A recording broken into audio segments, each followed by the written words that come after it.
Bonjour, bonjour. Bonjour. Vous pouvez dire bonjour, hein. On n'a pas la machine, hein. Bonjour mesdames, bonjour mesdemoiselles, bonjour messieurs. Vous pouvez répéter? J'ai dit bonjour. Bonjour Ingrid. Bonjour. Et paf, me revoilà pour ce 19e épisode. Commençons-le justement avec une note d'espoir, car dans cette période morose où il est difficile, voire impossible de trouver l'âme sœur, où les mariages ne sont quasiment plus célébrés, il y en a bien un qui a réussi à tirer son épingle du jeu.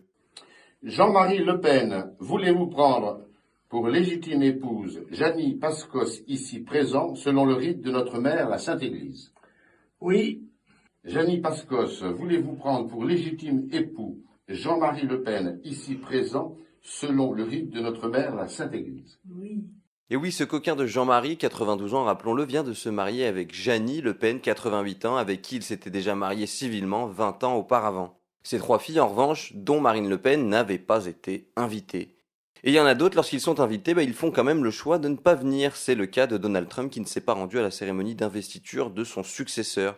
Il a donné son dernier discours depuis une base aérienne du Maryland, un discours dans lequel il a remercié ses partisans, un discours dans lequel il souhaite bonne chance à la nouvelle administration. Il l'a conclu en tenant à préciser que Goodbye, we love you, we will be back in some form.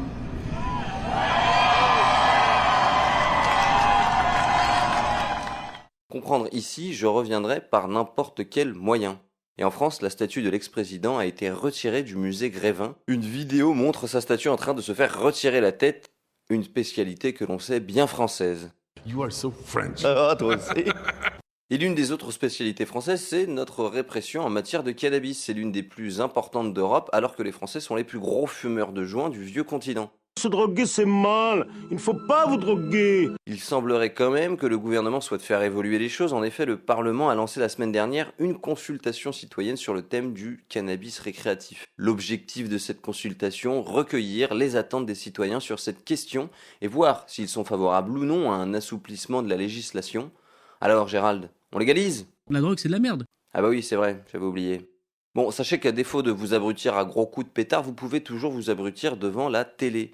Plus sérieusement, avec le confinement, les gens passent plus de temps devant la télé et en magasin, ça se traduit par une hausse des ventes plus 13% au niveau mondial. La hausse est encore plus flagrante pour le groupe chinois TLC qui vend sous la marque Thomson, avec une hausse de plus de 50% des votes sur un an.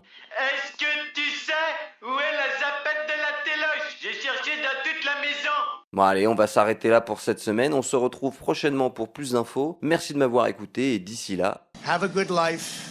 We will see you soon. Thank you. Thank you very much. Thank you very much.